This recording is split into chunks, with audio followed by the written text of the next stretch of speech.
What's up, guys? Thanks for tuning into this new video on Elvis is the Man. So I'm going to be doing something new. This is definitely something I haven't done before. I've done live streams, but this is actually a premiere. So while you're watching this, at least during the first premiere, however long this video may be, I'll be talking to you in the comments. You can use the live chat just like usual.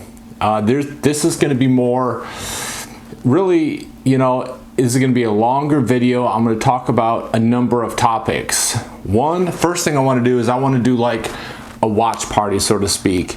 I just got some FTDs, which are the best thing on the market for any Elvis fan to buy, especially the hardcore people.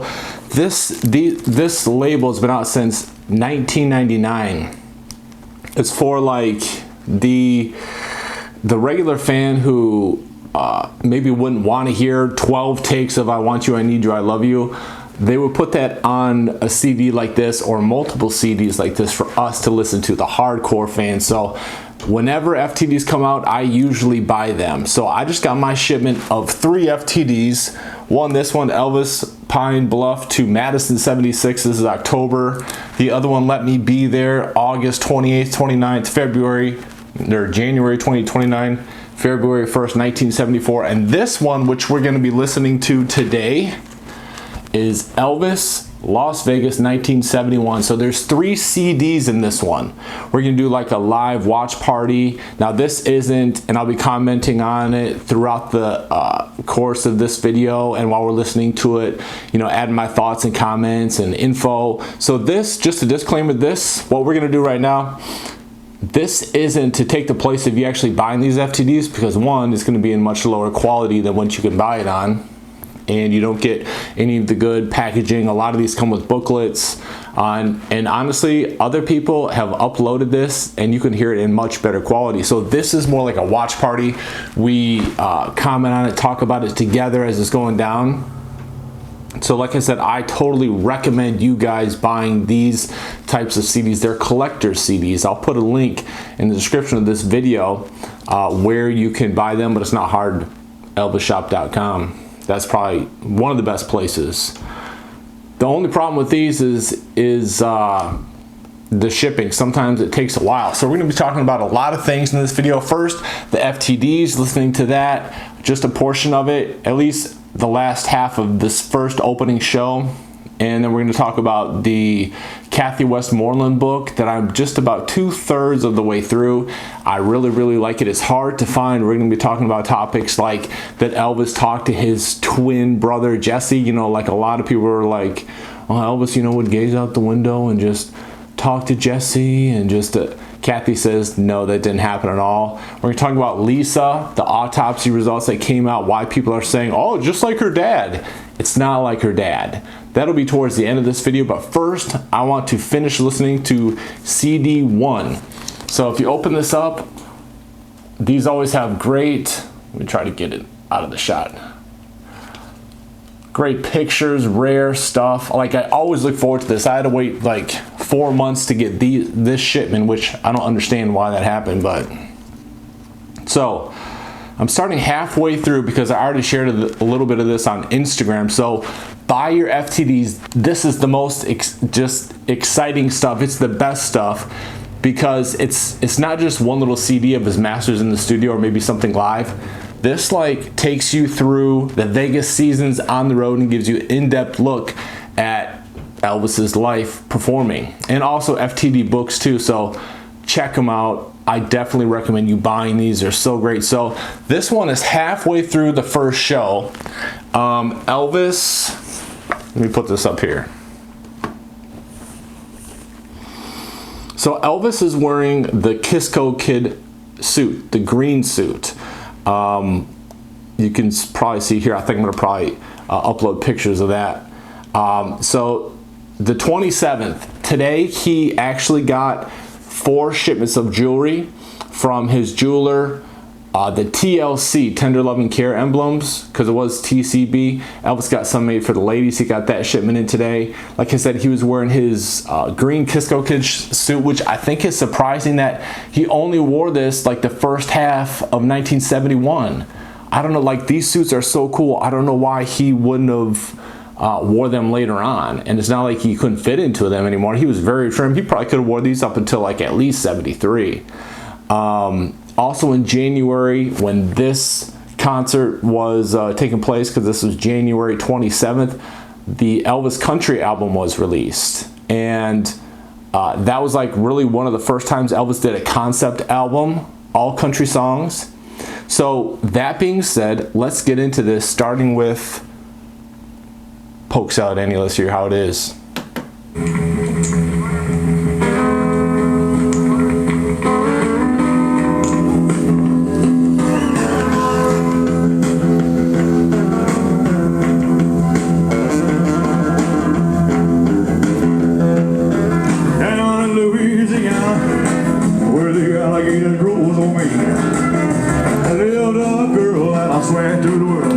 Okay, you can see by 71 he was already getting bored of the talking intro, so he just got right into it. Made the alligator look tame.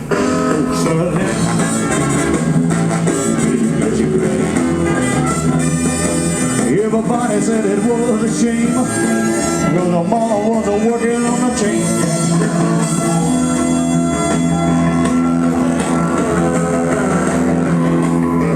Daddy was lazy and no count.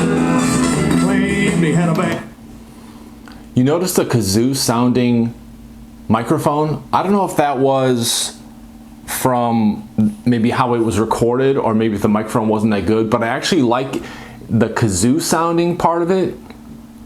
It does something to the sound, which I like. I think it sounds cooler. So Elvis in Vegas, 2,200 people were there, and he just got done with his West Coast tour in November. He was in Oklahoma, LA Forum, breaking records. He was in great shape and performing like crazy. If you guys haven't seen the newsreel footage that was released of him on stage, I think it was San Diego 1970, fire. So Elvis comes back, and he's in Vegas. You know, this is probably around the time he was starting to get a little bored with it, you know. And how do you go to screaming crowds to like 2,200 people like, haha, nice Mr. Elvis, let's have another drink. You know, this like wasn't a crazy crowd, but he was still giving him a good performance.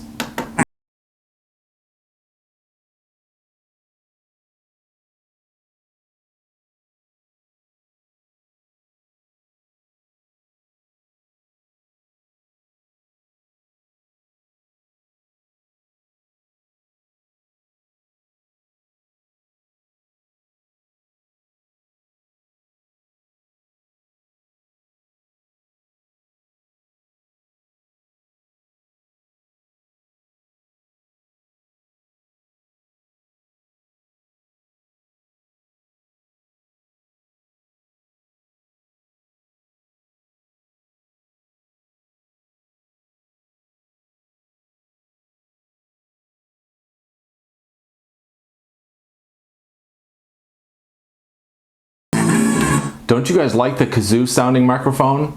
It sounds better.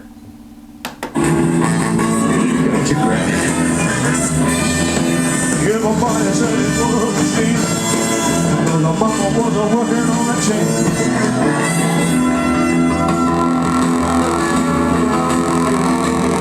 It's like a little Polk salad. You know what? Sago.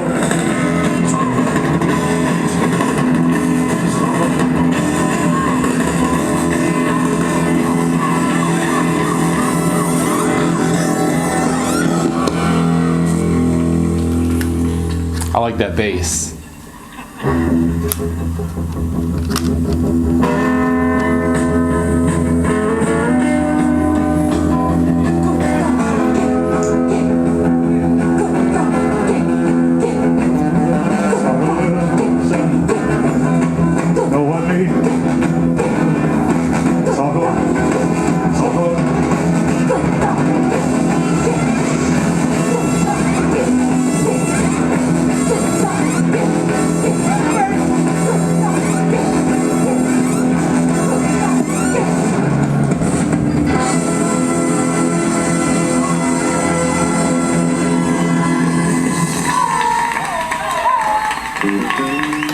How do you guys like the sweet inspiration of saying get it, good God, instead of chicka bone, chicka bone? Yeah, that's what they would do. And also in 71, I guess Elvis was telling them to change it up a bit because they would go suck a little poke salad to me, like, so they'd just be repeating it. So Elvis was changing things up in 71. I haven't listened to this before. I mean, I've heard obviously concerts from this engagement, but the set list, I've never heard this before, this particular concert.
You know, Elvis says that, you know, he didn't comment on social opinions, he didn't get into politics and stuff, but he did in a way communicate his faith with people.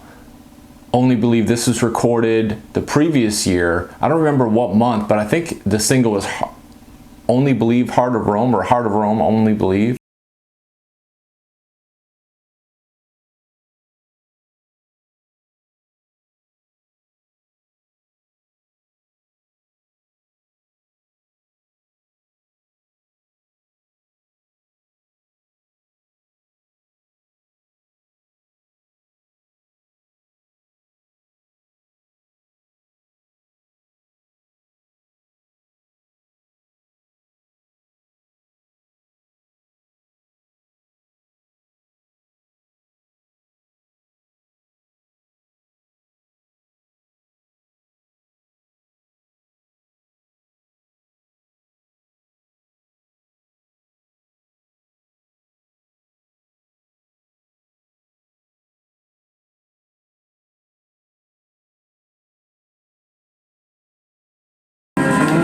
His voice seems a little weak.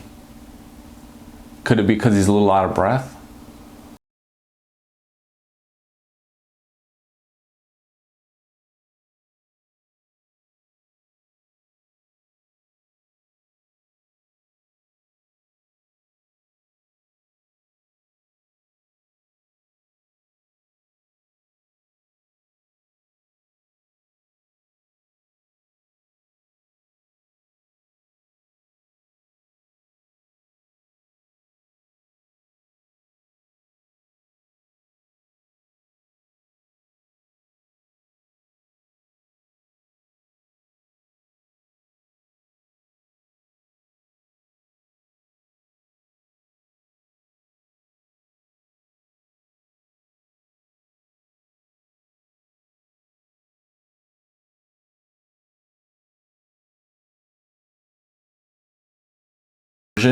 His voice was, it seemed like it was a little weak, like it was cracking a lot. You can notice if you listen, You Don't Have to Say You Love Me, he couldn't quite hit that high note. Maybe some nights his voice wasn't up to par. This was January. It was flu season. But it's still good, still interesting.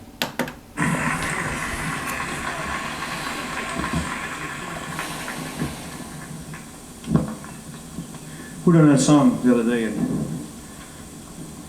Our crack bass singer over here. Oh, baby. I was singing. Only Believe. You say, oh, baby. I said, no, it's the wrong song, man. I must have heard this particular song. I did a gospel song in 1922. Two I won a gospels? Grammy for it. It's the opposite of a Grampy.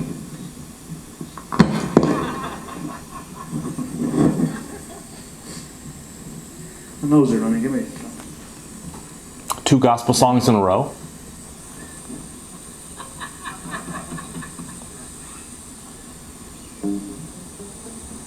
When people come backstage, it has to say, Listen. "Hey, where you going? Where you taking?" I enjoy it. It's true. I enjoy what I'm doing. So he said, I don't know how loud, I'm gonna have to watch this and adjust the volume. So, but I think you guys heard that. He said people come to him backstage and say, "What are you on?" He's like, "Nothing, I just enjoy what I'm doing." You ever think maybe it was a little bit of guilty, like why would you even bring that up? You know what I mean? Like he just wants to let people know, hey, I'm not on anything. You know, like sort of like in the back of his head wants to clear it up. Just like with Good Time Charlie's Got the Blues, he changed up the lyrics because some of it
I mean, I like it when he jokes. My dog barking if you hear in the back. I like it when he jokes, but sometimes it's like, man, I want to hear you do a good version of this. But if you do it every night, I guess it can get a bit repetitive.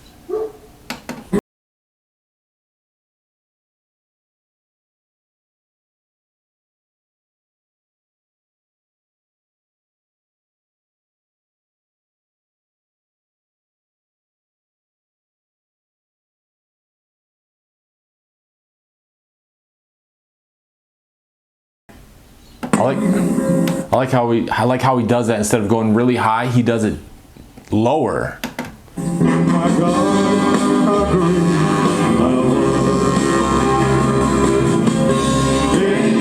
like that.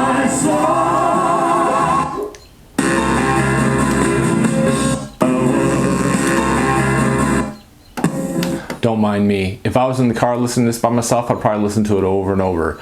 But I love how he does the lower register.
He added it in. And that's one of the things I like about these type of FTDs, and even I guess bootlegs for that matter. You get to see how the song progressed, because I was like, da, da, like, oh wait, no, that was 72. So he got more and more familiar, or not familiar, but he just did the song so much it evolved. So this is like one of the early performances. The war. I hope you don't take offense to me kidding, but we do that up here just to keep ourselves in shape. I'd like to introduce the members of my group to you. Don't take offense to me kidding. First of all, the #1 gospel quartet in the nation, the Imperial, ladies and gentlemen. I'm gonna fast forward that just for the sake of time.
When I guess. Is he still in introductions? He was still doing Johnny Be Good like hardcore. You know, like when you do band introductions in like 77, 76, he couldn't really even keep up with the lyrics. It was too fast. He was getting out of breath.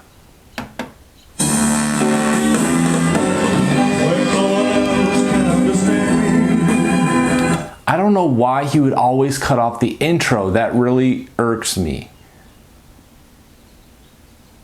He would like, and I bet you he's probably gonna like cut it short too. When everything I do is wrong, you give me hope and consolation. Like the band is going by the sheet music, the orchestra is going by the sheet music.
You cut it half short. Why? Maybe he just thought, fans might want to hear this. I don't really want to sing it because it doesn't sound like he wants to sing it. I'm not being a harsh critic, but that's what goes through my head. In the comments, tell me what you think. What? Oh yeah. Something? Something in the way she moves.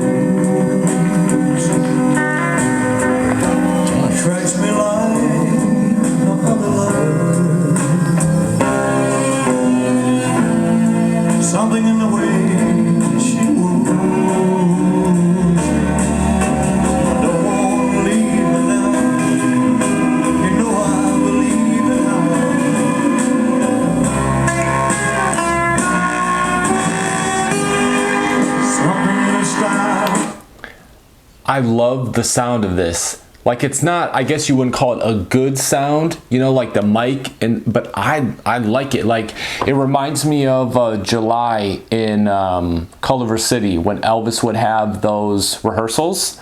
If you ever got any of the bootlegs, and I think I've heard it from the bootlegs, but it's also recorded on the FTD label. I think it came out in a big book. It may have been on something different now, maybe just a single CD or two. But the kazoo sound, it's the same as Culver City, July 1970. Like, it makes James' guitar and everything just sound so much better to me. Other people might think it's bad sound quality, but I think it's sweet.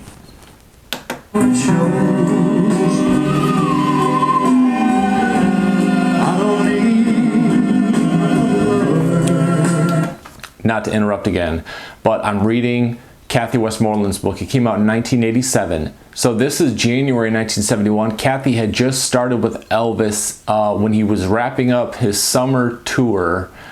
No, I'm sorry, his summer engagement in 1970. She replaced Millie Kirkham. That's Kathy right there, as most of you know. Elvis really liked it when she came in with those high notes.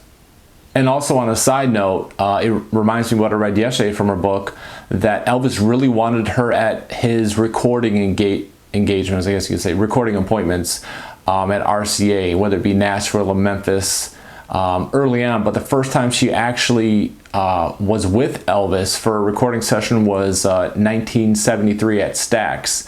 Elvis really wanted her there for his recordings in like 71, 72, but she couldn't make it. She was only there for the live shows, obviously, for those records like Madison Square Garden. But he loved it when she came in with those high notes. Something in a smile and show.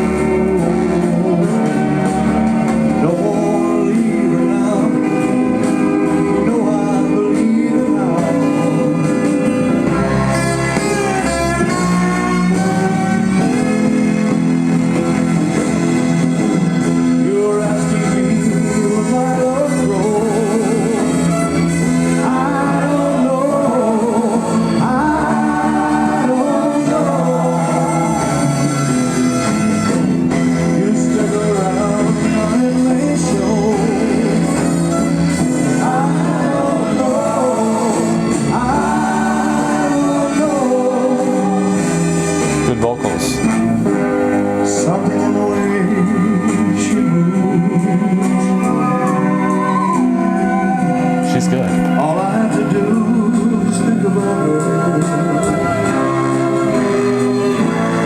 Something in the way she moves. I don't want to leave now. You know I believe in her.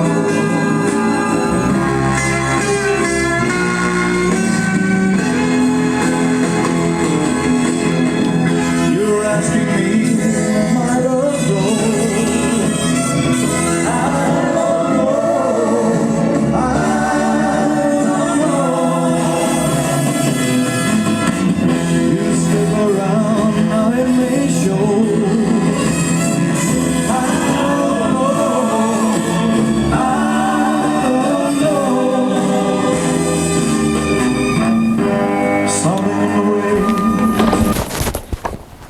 Alright guys, so I just learned something. I guess my max recording time on my camera is only 30 minutes and it reached its limit, so I had to start another video. So it's not continuous live, but when I edit it, it'll just mesh together.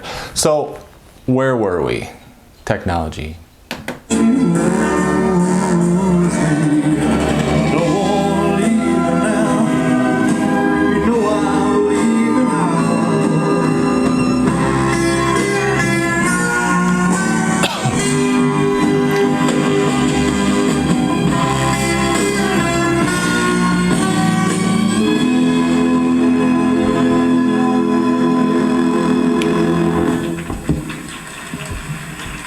Thank you. So far, so good. Very nice, Kathy. Kathy. Something in the way she moves. All I gotta do. Thank you. Wow, I told you he liked her background. He actually had her do a reprise a little bit. Let's listen to that again. Make the world go away. Make the world go away. Thanks. Oh yes. Make the world go away. Let's not. Make the world go away. Let's not. Make the world go away. I don't have my little manual turner, my little remote.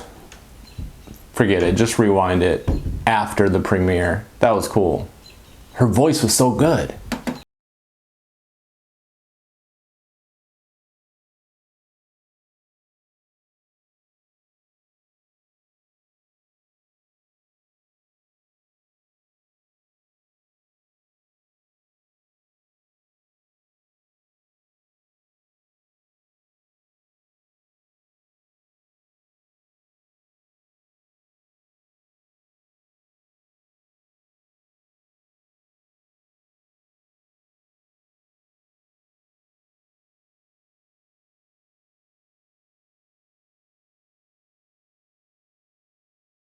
Like, why is your hair like that?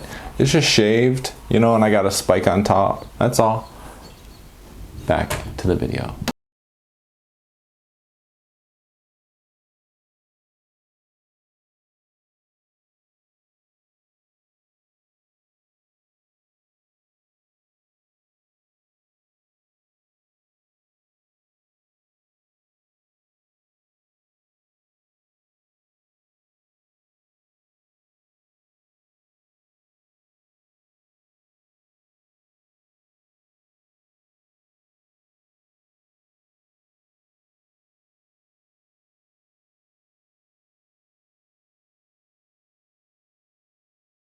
August 13th, 1970. It first came out in Elvis Lost Performances.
The June through all the way September recordings, because don't forget he did like Where Did They Go Lord in September 1970. In this concert he's done from that Only Believe, that was recorded in the same time frame, summer last year, 1970.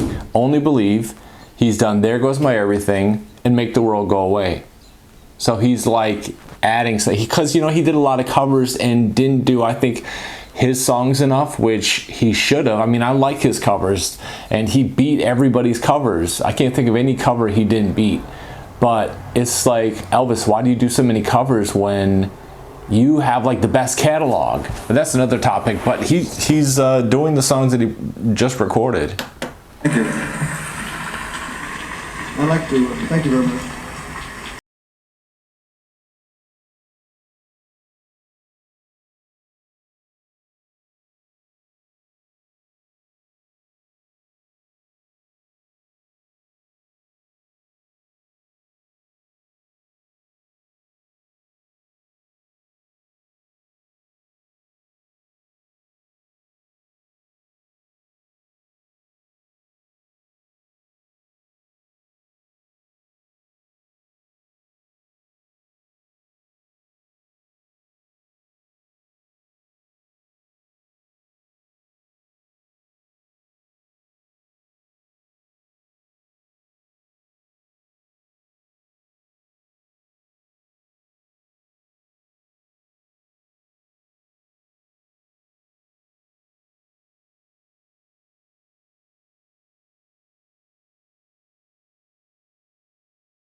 I like the early versions of Love Me.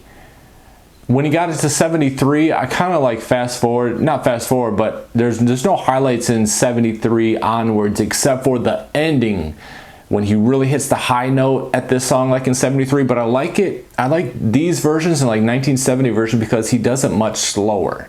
And it just occurred to me, so this is a premiere, so it's just like a live stream. Everybody's not tuning in at the same time. So I'm going to talk about a lot of things for those of you who've been in for the past 5 minutes or so. So this is like an FTD review watch party. FTDs are the best thing on the Elvis market as far as getting unreleased material. I suggest and I recommend all you guys buy FTDs. Like I said earlier in the video, I put a link in the description where you'll be able to get yours or easy access. I mean, just go to elvis.com. This particular FTD, there's 3 FTDs in here. I'm so excited about this. I'm listening to it the first time with everybody here already.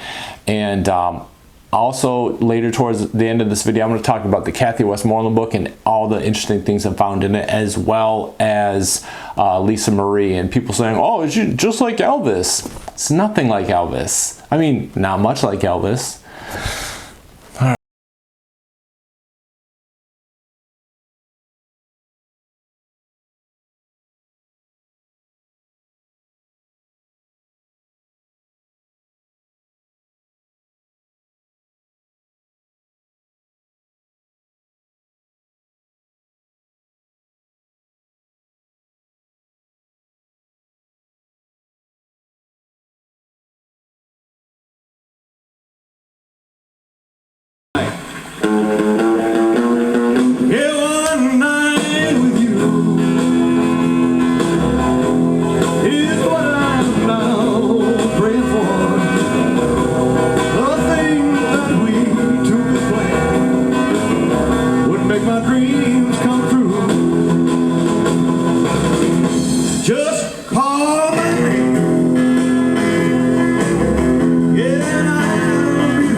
I like how he did that. Now I know the very quiet life had been too lonely, too long. It was a night with you.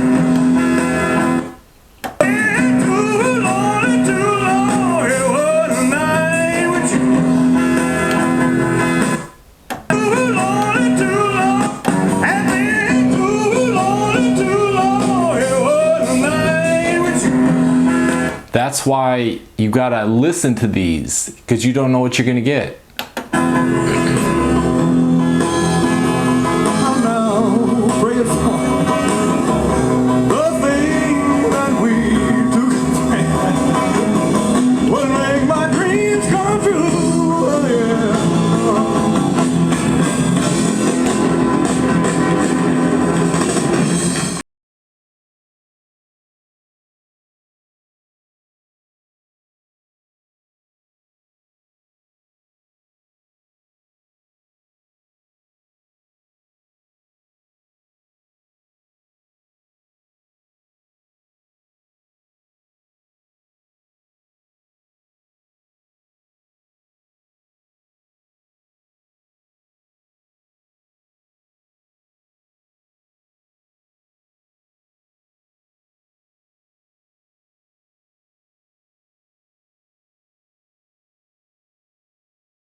It's so funny that they took off on him like he was going to keep going, but he's like, whoa, whoa, whoa, stop. And then after 1 for the money, 2 for the show, 3, they did not keep going.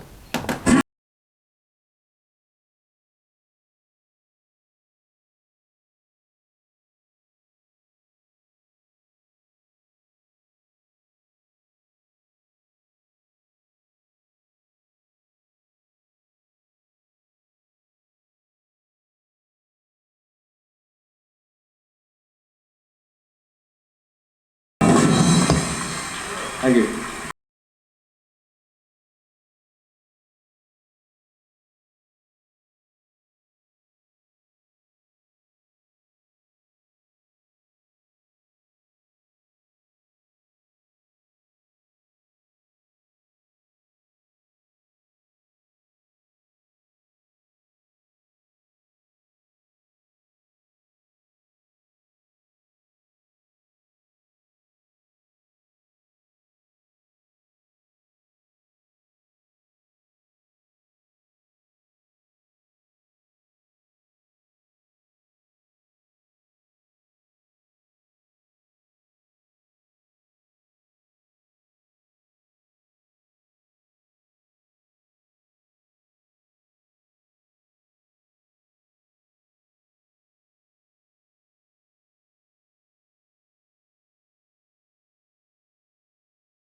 What the? Why did it stop?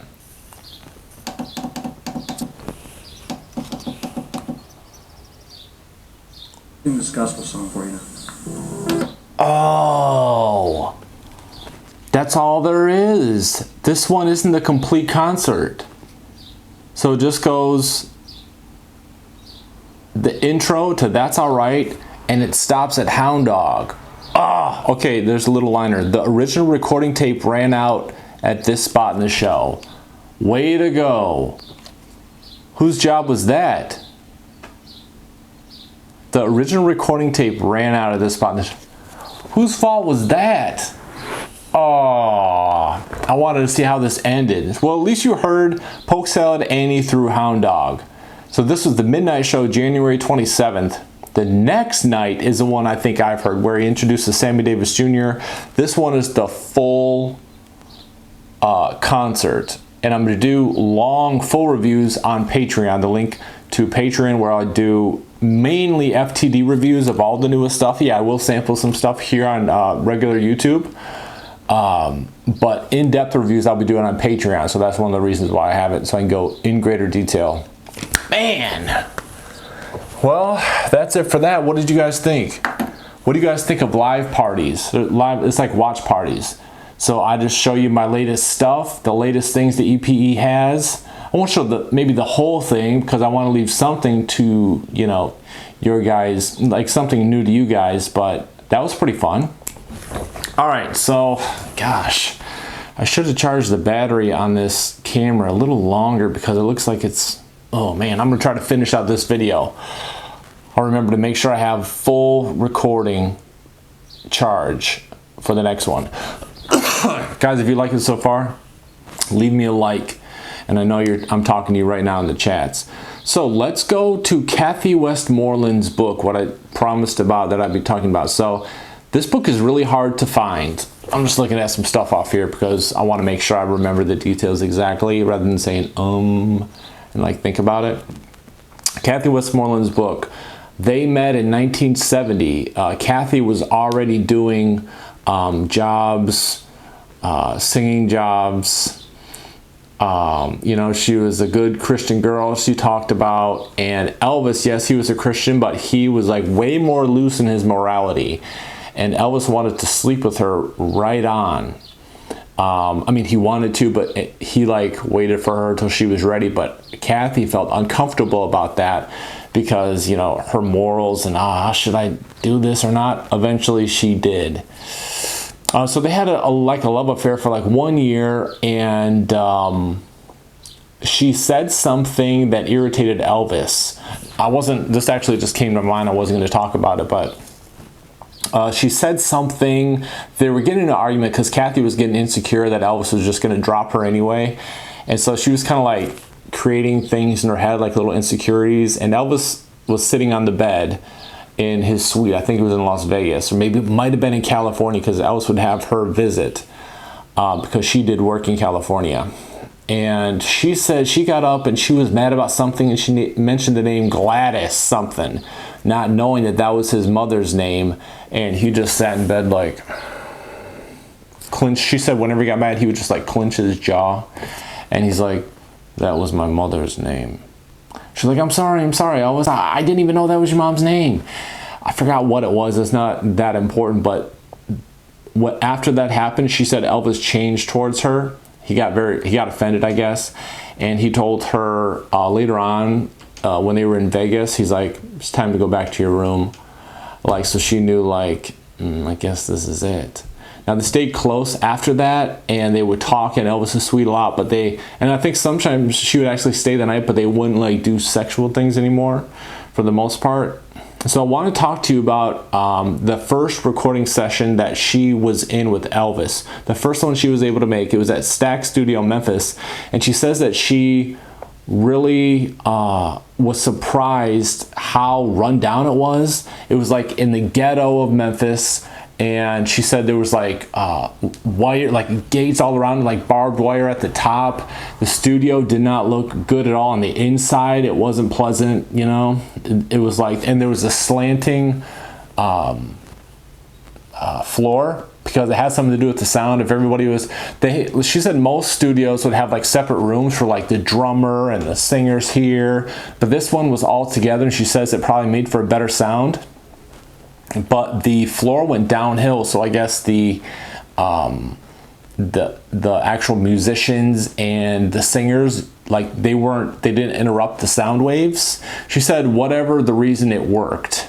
So the first time she was with Elvis was at Stax 1973. She talks about Elvis's fashion. I'll get into that in other videos, but I really recommend, if you can find it for a cheap price, maybe on eBay or Amazon, pick up this book. I highly recommend it. It gives another glimpse into Elvis's life. A lot of people actually tell me that it's actually pretty expensive and overpriced. But like I said, if you can get it, see if you can get it. This is a PDF that I've been reading, thankfully. So she says that Elvis would start every recording session when he wanted, for one. But he would start with like a 1 to 3 hour warm-up, usually of gospel songs. She said he'd come in there when he wanted. Normally the band, and Felton didn't know what he was going to sing for a lot of the time. But in the few times where they actually did know what Elvis was going to sing, they would rehearse prior to him getting there. So they would just like listen to the record and just get their parts right, so when Elvis got there, they were ready to record. Well, Elvis, when he finally walked in, he wasn't ready to record. He would take like 1 to 3 hours warming up. And Kathy said he actually needed this, and singers needed to warm up this long. But Felton was always worried about how long Elvis was in there without recording anything, because she said that it would just cost so much money, like studio time money. And she also says that if Felton rushed Elvis, like, all right, Elvis, you want to lay something down? He would, because Elvis would go to the piano to sing these songs. Lead Me, Guide Me is what he would start off with. A lot of times he'd also do Somebody Bigger Than You and I. So the band, the backup singers like Charlie on piano and the Stamps would be gathered around the piano. And when Elvis would feel Felton would rush him a little bit, he would just kind of wink to the people, to the band members, and just go even longer. So Felton knew, let me just leave this guy alone and let him do it when he gets ready, because he'll just push this out even longer. So that's one of them. Also, she talks about Elvis and his brother Jesse, who died at birth. Now she said Elvis had some regret about this, because he always felt like, he mentioned this to her, that if his dad had more money, Vernon, and was able to take his mom Gladys to the hospital when she was giving birth, he doesn't think that Jesse Guerin would have died. He thinks that he would have got the proper treatment, and he would have got the proper necessities that he needed and that his mom needed when she was giving birth, and that he wouldn't have died. And he felt some pain about that. And she mentions, like, and you know, I've seen this before in movies or TV shows or whatever, like Elvis kind of like looking off into space, you know, into the sky, maybe at sunset or at night or something, and like talking to his brother, Jesse. She says, according to her, from what she's seen, nothing like that was true. Elvis wouldn't even talk about his brother that much, probably because it was a painful subject for him, and he did feel some loss in the void there, because she says, like, it is common if you're a twin and one of them dies, you do feel a bit of separation, like something that you can't explain and that's hard to get over. But she says Elvis didn't talk about him, but when he did talk about him, he would mention that if Vernon actually had the money to get the proper treatment and actually sent Gladys to the hospital, Jesse would have been alive. And she says that led to Elvis, his hero worship of doctors, that he just believed doctors could do no wrong, and that they were just like, you know, infallible for the most part. He trusted every word of a doctor, and I think doctors are great, but I think you should also do your own research and do your own study and look things up for yourself. Well, Elvis didn't believe that. He just took whatever a doctor said. He took their word for it. If the doctor said take this pill, he would take that pill, and he was just a good soldier about that. Like she says, that's like part of Elvis's hero worship. That's probably when it began. So that's that topic. But he never talked about Jesse much, and he definitely didn't talk to Jesse. So I thought that was kind of interesting. Now, gosh, I'm running short on time. So this video is almost an hour, and it's sweet, but I keep getting a blinking light saying my battery's about to go out. So, man, let me see how much time I got. Let me squeeze in this last topic. I'm reading, you know, there's a lot of people on that video I made a couple of days ago about Lisa's autopsy being released. A lot of them are happy, like, thanks for clearing this up, because people are saying, you know, that she died like her dad and this and that. And I actually personally didn't read those comments. I read a lot of those comments that you guys left me on my YouTube video about it. But I didn't read a lot of negative comments like, oh, that was just like Elvis, because it had nothing to do. It was nothing like Elvis. So this is from the medical examiner's office. They ruled that Lisa died of natural causes and that the cardiac arrest was caused by a small bowel obstruction. And they're like, yeah, Elvis had bowel problems, so this is just like Elvis. Oh, poor Lisa. But I'm like, what the heck? This is not like Elvis at all. I'm going to go on. It says, this occurs when the small intestine is blocked, sometimes as a result of colon cancer, medication or adhesions, scar tissue, and that has formed from surgeries. Some conditions that inflame intestines can also lead to small bowel obstructions. And it's so crazy. She died of something that she didn't have to die of. Well, I think the people who are saying it was just like Elvis, because she had stomach problems, Elvis had stomach problems. They both had some inherited stomach problems, like constipation and that. But the only way that this is somewhat similar is because I believe they both suffered severe constipation because they both abused opioids. Now, it is medical knowledge that if you abuse this, it can result in constipation. Elvis had a twisted colon, which led, as well as other things, to him retaining a lot of water. See, what Elvis got bigger, but I remember, but Elvis wasn't really just fat. Like, he was overweight, but he may not have been too much more overweight as far as fat than he was in like Clambake, for instance, or even maybe Follow That Dream. Elvis was retaining a lot of water because he had a lot of health issues, which I believe for the most part were caused and also exaggerated by the pills that he was taking. So let me read this about opioids, what they can do to your digestive system. Pain medications called opioids such as morphine, oxycodone, Tylenol 3, which were found in Lisa's system, but in therapeutic doses because she was complaining of pain in her stomach. But she didn't know it was from a bowel blockage. It says these opioids slow down the movement of stool through your bowel and intestines. This gives your bowel more time to take water out of your stool, making it hard, dry, and difficult to pass.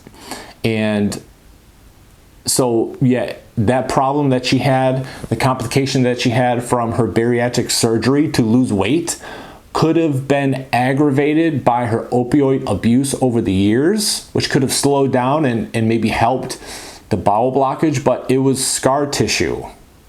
So the only similarities between her and Elvis, like at Elvis's autopsy, his intestines, there was like clay-like matter in there because his bowel slowed down so much from opioid abuse, because it says there that it causes severe constipation. For somebody who already had some problems with that, Elvis, that totally messed it up. And Elvis didn't get into the downers, the pain meds, until like 72.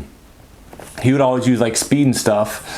He didn't get into the downers, which slowed down his digestive system, until like 72, 73, and then that's when you see his stomach getting wider and wider. So there is no similarities in the death. There's no similarities that they both had bowel blockage because of opioids, but it just so happened that the doctors say that her cause of death was because of a blockage, which was from a prior surgery to lose weight. So there is no difference. Lisa didn't have to die young, and that's unfortunate. But let's notice how different their lives were, really. So that's something I wanted to talk about. Looks like my time's wrapping up here. So, yeah. Really quick, from Kathy's book, she says that as far as Elvis's weight, he wasn't that fat, he was just bloated. She said she saw Elvis naked, and this was like 74, 75. His legs were skinny, his arms were skinny, but he just had a big stomach like a watermelon, and that's because the problems that he was having with his digestive system. Not a lot actually, but some people are like, oh yeah, well that's just because he just had inherited problems, and that's just what that's just what happened. But like, guys, that is a good indication of opioid abuse. Okay, the downers, him slurring his speech on stage in the November 1972 press conference because he was taking so many downers, and that was slowing him up and stopping him up. That also happened with Lisa. Lisa overcame that because it says the last few years that she actually overcame, you know, those type of issues as far as the pill addiction, and oxycodone was in her system, but it was only therapeutic levels. So this definitely could have been prevented, in my opinion. The only similarities is that they both abused opioids and it messed up their digestion.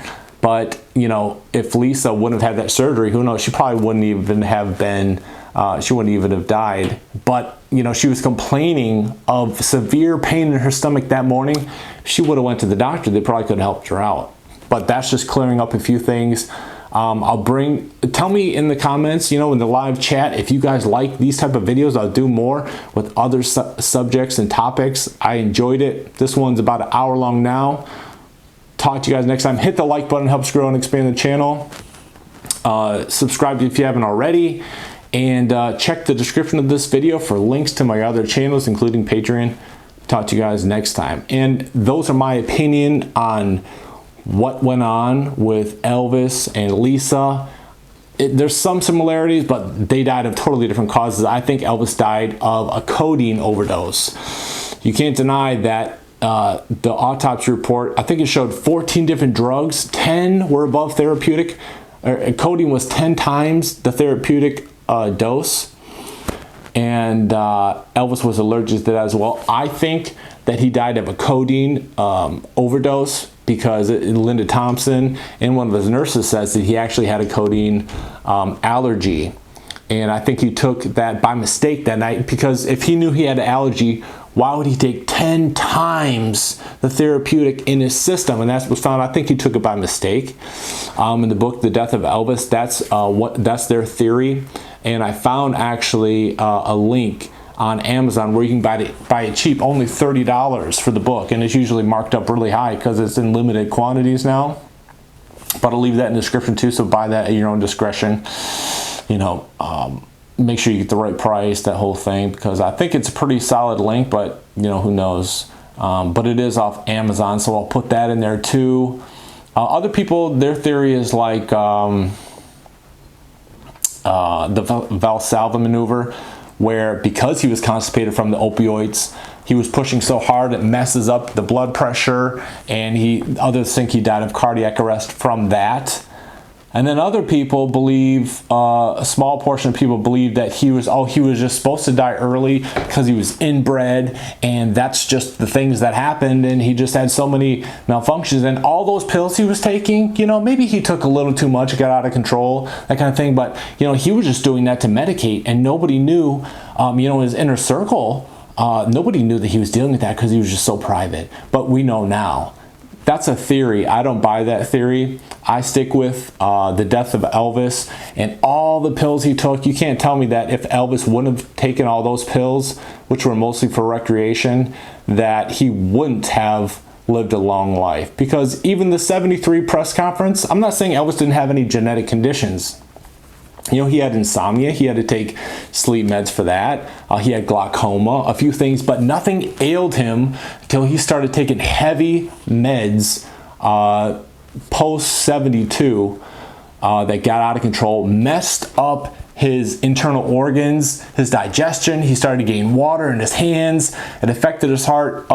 Kathy Westmoreland said also that she believes a lot of the reasons why Elvis's family died young, or some members did, not all did. Some died younger is because they were so poor, they ate such an unhealthy diet because they couldn't afford anything better.